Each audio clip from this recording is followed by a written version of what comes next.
Haya, mnyamaze tafadhali. Bunge Power.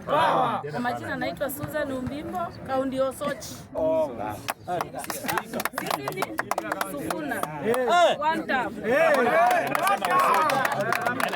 Bwana ule mtu anasema mambo ya two term ni mtu asomeshi, ni mtu ana mwelekeo. Bunge Power. Saa hii kuna grade watoto waende grade 10 saa hii. Watoto wengi wamekuwa chokora. Shule iko juu, yani mahitaji hata uniform peke yake watoto waendi shule. Sasa ukipata ule mwanaume anasimama hapa anakuja anakuambia one term, mimi kama mama nimekataa. Mambo ya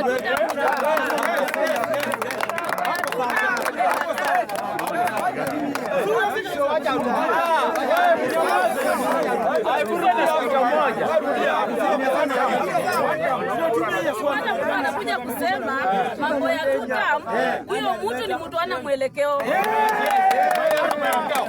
Anaambia Ruto wa mama, sisi tunaumia.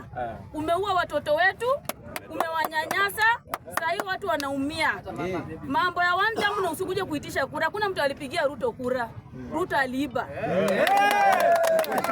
Mwenye anasema alimpigia yeye kama amepewa 1,000 ama 500, wacha tu akule kiroho safi. Asikuje kusema hapa mambo ya Ruto two term. Sisi tunajua ni one term.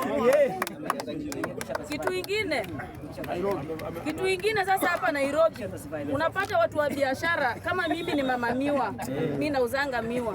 Unapata ulikuwa umeweka miwa mahali, unakuja unaambiwa hapo usiweke miwa, unatolewa. Na uko na watoto unasomesha. Hao watoto watasoma aje, watakula aje? Sasa sisi hatutaki kuambia Ruto angalie wa mama ama afanye nini, afunge virago zake na uburu wake waende.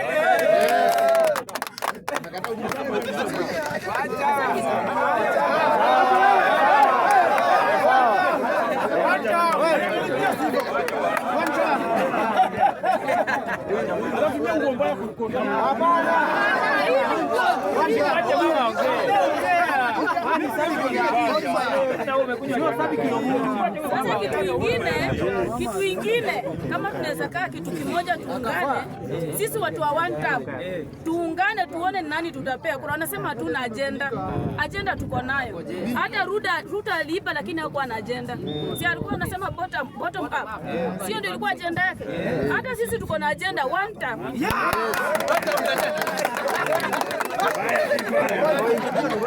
Agenda yetu kama hapa Embakasi ni one term. Sakaja agenda yetu. Sakaja ni one term.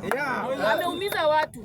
Huku Njenga watu wamebomola, wana malipa kuishi, wanaishi kwa mahema. Sasa ndiye akuja atuambie mambo ya two term. Utakaa kwa hema tuta? Atakimbizwa. Si watoto wataumia? Hiyo ndio yangu tu, na Ruto ni one term.